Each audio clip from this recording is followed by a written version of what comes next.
So good afternoon. I'm going to do a few more examples determining slope.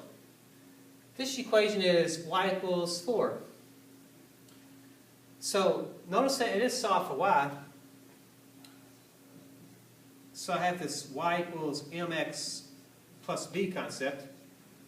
Notice that the 4 is really the constant. There's really no x term in the problem. For that x term to disappear, there has to be a special number in front of that x to make it disappear. That means I should have had a 0x there. So y equals 0x would be the same thing as y equals 4. So this would be the same thing as y equals 4, because again that disappears and we would have just y equals 4. So since that x term is not there, that means its coefficient must have been a 0 for it to multiply out. So what this is telling me then is I do have a slope-intercept form. The coefficient of x is actually 0.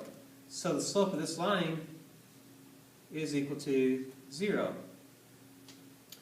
So we would be done with that question. But since this is a teachable moment, I want to kind of verify that slope is indeed 0 by using a couple other strategies. And again, when you do math, it's always good to verify that answer with another strategy, especially if you're taking tests. So if I make a table, we know y has to be 4, but since x is not part of the problem, what that's telling me is x can be whatever it wants to be.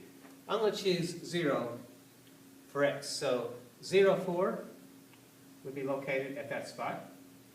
Again, y has to be 4, but again I can pick whatever order pair I want for x. So this time I'm going to pick, say, maybe a 3.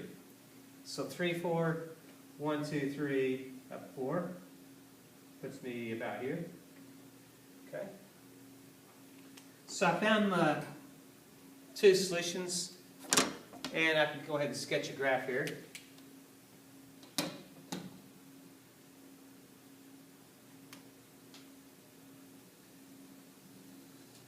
So drawing our line across there. And what we're picking up on is we have a horizontal line. So our graph is kind of running left to right. That's horizontal. We also pick up on that, looking at the slope, there's no rise. It just stays there at 4. So the rise is 0. The run went from here to there. So run was like 3. And we know that 0 divided by 3 is 0. So using the graph, there's not a rise, there's a run, and that simplifies down to 0. If I use the slope formula, 0.1 and 0.2, I can go, slope is 4 minus 4, y2 minus y1, and then x2 minus x1 would be 3 minus 0, and 0 over 3 would indeed be 0.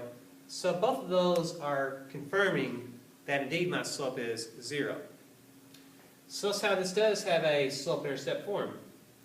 It has a slope of 0, and notice that it crosses the y-axis at 4, so its y-intercept would be a 4. So it has those characteristics of slope-intercept form. Okay? So even though the x is missing, we're picking up on that the reason it's missing is because there was a 0 there. Therefore, our slope is 0. And that's kind of our shortcut where we wouldn't necessarily have to do this information if we felt really confident.